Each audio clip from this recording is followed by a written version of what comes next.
Hello friends, welcome to my channel ಇಶೇಪ್. ಒಳ್ಳೆಯ ಸ್ನೇಹಿತ. ಯಾರು ಒಳ್ಳೆಯ ಸ್ನೇಹಿತ?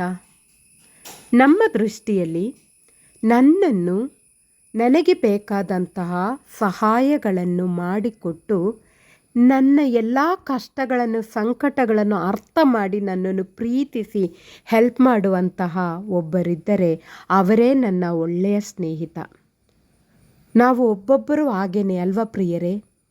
ಆದರೆ ಇಲ್ಲಿ ಒಬ್ಬ ಸ್ನೇಹಿತ ಏನು ಗೊತ್ತಾ, ಆತ ತನ್ನನ್ನು ಕೊಲ್ಲುವವರನ್ನು ಸಹ ಪ್ರೀತಿಸಿದ್ದಾನೆ, ಅವರನ್ನು ಸಹ ಕ್ಷಮಿಸಿದ್ದಾನೆ. ಆ ಒಳ್ಳೆಯ ಸ್ನೇಹಿತ ಎಲ್ಲರಿಗೋಸ್ಕರ, ನಾವು ಪಾಪಿಗಳಿರುವಾಗಲೇ ನಮ್ಮನ್ನು ಪ್ರೀತಿಸಿ ನಮಗೋಸ್ಕರ ಜೀವವನ್ನು ಕೊಟ್ಟಿದ್ದಾರೆ. ಆತನು ಒಳ್ಳೆಯ ಮಾರ್ಗವನ್ನು ತೋರಿಸಿಕೊಟ್ಟಿದ್ದಾರೆ.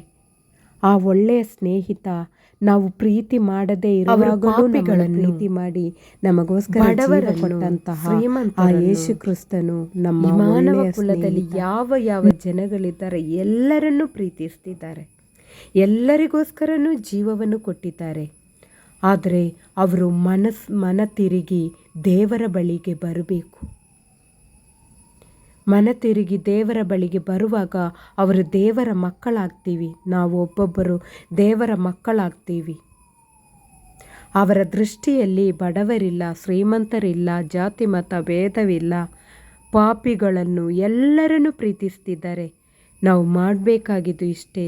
ಈ ಕರ್ತರಾದ ಯೇಸು ಕ್ರಿಸ್ತನು ನನ್ನ ಪಾಪಗಳಿಗೋಸ್ಕರ ಈ ಭೂಮಿಗೆ ಬಂದು ನನಗೋಸ್ಕರ ನಾನು ಅನುಭವಿಸಬೇಕಾದಂಥ ಶಿಕ್ಷೆಗೋಸ್ಕರ ಆತನು ಅನುಭವಿಸಿ ನನಗೆ ಜೀವವನ್ನು ಕೊಟ್ಟಿದ್ದಾನೆ.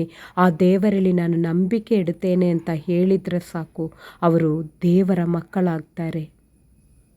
ಈ ಒಳ್ಳೆಯ ಸ್ನೇಹಿತ ನಮಗೋಸ್ಕರ ಜೀವ ಕೊಟ್ಟಂತಹ ಈ ಸ್ನೇಹಿತ ಒಳ್ಳೆಯ ಸ್ನೇಹಿತ ಅಂತ ನಾನು ಹೇಳಿದ್ದು ಪ್ರಿಯರೇ. ನಾವು ನಮ್ಮನ್ನು ಪ್ರೀತಿ ಮಾಡುವವರನ್ನು ಮಾತ್ರ ಪ್ರೀತಿ ಮಾಡ್ತೀವಿ, ನಮಗೆ ಸಹಾಯ ಮಾಡುವವರನ್ನು ಮಾತ್ರ ನಾವು ಸಹಾಯ ಮಾಡ್ತೀವಿ. ಆದರೆ ಇಲ್ಲಿ ತನ್ನನ್ನು ಕೊಂದವರನ್ನು, ತನ್ನನ್ನು ಅಪಮಾನ ಮಾಡಿದವರನ್ನು ಎಲ್ಲರನ್ನೂ ಪ್ರೀತಿಸಿ ಎಲ್ಲರಿಗೋಸ್ಕರನೂ ಜೀವವನ್ನು ಕೊಟ್ಟಿದ್ದಾರೆ. ಅದಕ್ಕೇ ನಾನು ಹೇಳಿದ್ದು ಅವರು ಒಳ್ಳೆಯ ಸ್ನೇಹಿತ. ಕಷ್ಟಗಳಲ್ಲಿ, ದುಃಖಗಳಲ್ಲಿ, ನೋವುಗಳಲ್ಲಿ, ಸಂಕಟದಲ್ಲಿ ನಮ್ಮ ಜೊತೆಯಾಗಿ ಬರುವಂತಹ ಒಬ್ಬ ಒಳ್ಳೆಯ ಸ್ನೇಹಿತನೇ ಯೇಸು ಕ್ರಿಸ್ತರು. ಪ್ರಿಯ ಸ್ನೇಹಿತರೆ, ಆ ದೇವರು ನಿಮ್ಮೆಲ್ಲರನ್ನು ಆಶೀರ್ವದಿಸಲಿ, ದೇವರ ನಾಮವು ಮಹಿಮೆಯೊಂದಲಿ ಅಂತ ಹೇಳುತ್ತಾ ನನ್ನ ಈ ವಿಡಿಯೋನ ಇಲ್ಲಿಗೆ ನಿಲ್ಲಿಸ್ತಾ ಇದ್ದೀನಿ. ದೇವರು ಎಲ್ಲರನ್ನೂ ಆಶೀರ್ವದಿಸಲಿ, ದೇವರ ನಾಮ ಮಹಿಮೆಯೊಂದಲಿ. ಆಮೇನ್.